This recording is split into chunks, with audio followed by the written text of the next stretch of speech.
আমাদের মুসলিম উম্মার মধ্যে যে ঐক্যটা এবং এই ঐক্যটা ভেঙে যেতে পারে এবং সাধারণ আমরা যারা মুসলিম আছি তাদের মধ্যে বিভিন্ন ধরনের প্রশ্নের সৃষ্টি হতে পারে যে আমরা আসলে একই নবীর উম্মত হিসাবেও আমাদের মধ্যে কেন এত বিভেদ, আমাদের নিজেদের মধ্যে কেন এত যুদ্ধ। এই জিনিসটা আমাদের মধ্যে প্রভাব পড়বে। আর পরবর্তী যে প্রভাবটা পড়বে সেটা হলো অন্য ধর্মী যারা আছে তারা তখন আমাদের দিকে আঙ্গুল তুলে বলবে যে তোমরা শান্তির কথা বলো, সম্প্রীতির কথা বলো, ঐক্যের কথা বলো, কিন্তু তোমাদের মধ্যেই তো এই যে বিচ্ছেদ, এই যে যুদ্ধ, এই যে রাহাজানি। তো এই জিনিসটা আসলে আমাদের জন্য খুবই ক্ষতিকর প্রভাব ফেলবে, বিশেষ করে মুসলিম বিশ্বের জন্য। তৃতীয় শক্তি তো আছে, বিশেষ করে যে আমেরিকা। আমেরিকা কখনোই চায় না যে আমরা আসলে শান্তির সাথে, সম্প্রীতির সাথে, পুরো মুসলিম ঐক্যের সাথে বসবাস করি। সেই সাথে ইসরায়েল তো আছেই। আর আমাদের পার্শ্ববর্তী দেশ যে ভারত, সেই ভারতও চায় না যে আসলে আমাদের মুসলিম সমাজের মধ্যে, মুসলিম দেশের মধ্যে ঐক্য থাকুক।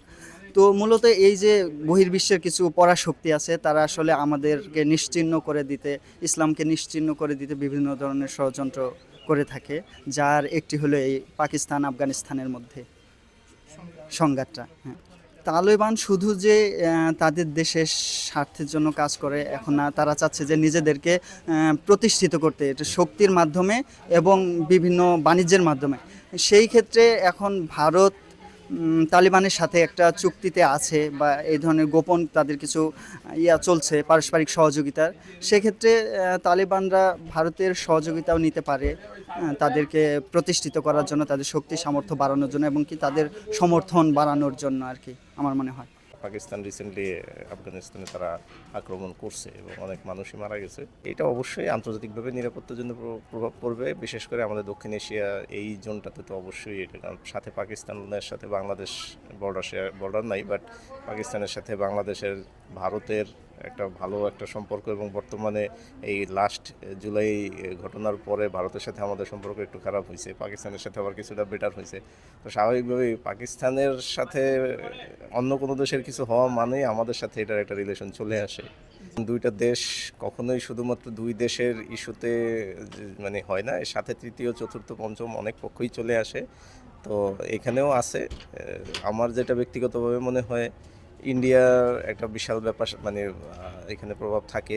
আবার আমেরিকা তো সবখানেই, সব জায়গাতেই তার পরোক্ষ একটা প্রভাব থাকেই।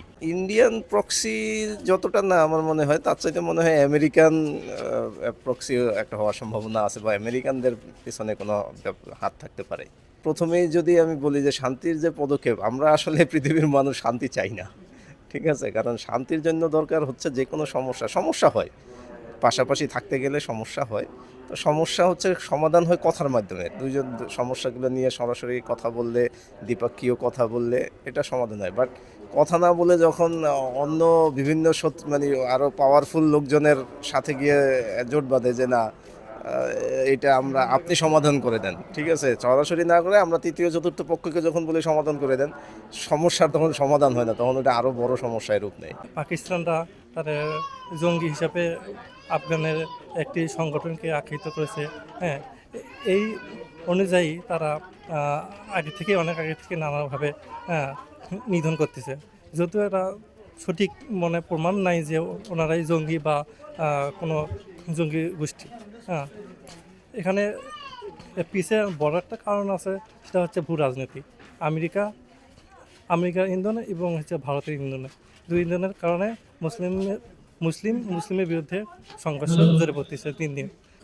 সমস্যাটা শুধু মুসলিম বিশ্বের মধ্যে, মুসলিম রাষ্ট্রের মধ্যে সীমাবদ্ধ থাকবে না, এটা সারা বিশ্বে ছড়িয়ে পড়বে। কারণ এটা হচ্ছে আমাদের যুদ্ধটা হচ্ছে ভূ রাজনীতির সাথে জড়িত। এখানে আমেরিকা আছে এবং পাকিস্তানের পক্ষে আমেরিকা আছে, আফগানের পক্ষে ভারত আছে এবং ভারতের পিছিয়ে আছে ইসরায়েল, যার কারণে দুই দেশের মাঝে সমস্যার সৃষ্টি হচ্ছে এবং তারা দিয়ে সরে পড়তেছে। তালেবান ইন্ডিয়ার প্রক্সি হিসেবেই কাজ করতেছে। শান্তি প্রতিষ্ঠা করতে গেলে মুসলিম বিশ্ব যে তুরস্ক, সৌদি আরব, ইরান, ইরাক, এই সমস্ত মালয়েশিয়া, ইন্দোনেশিয়া, যে বৃহৎ মুসলিম রাষ্ট্রগুলো আছে, এদেরকে বসতে হবে এক জায়গায়, বসে শান্তি প্রতিষ্ঠা করা সম্ভব।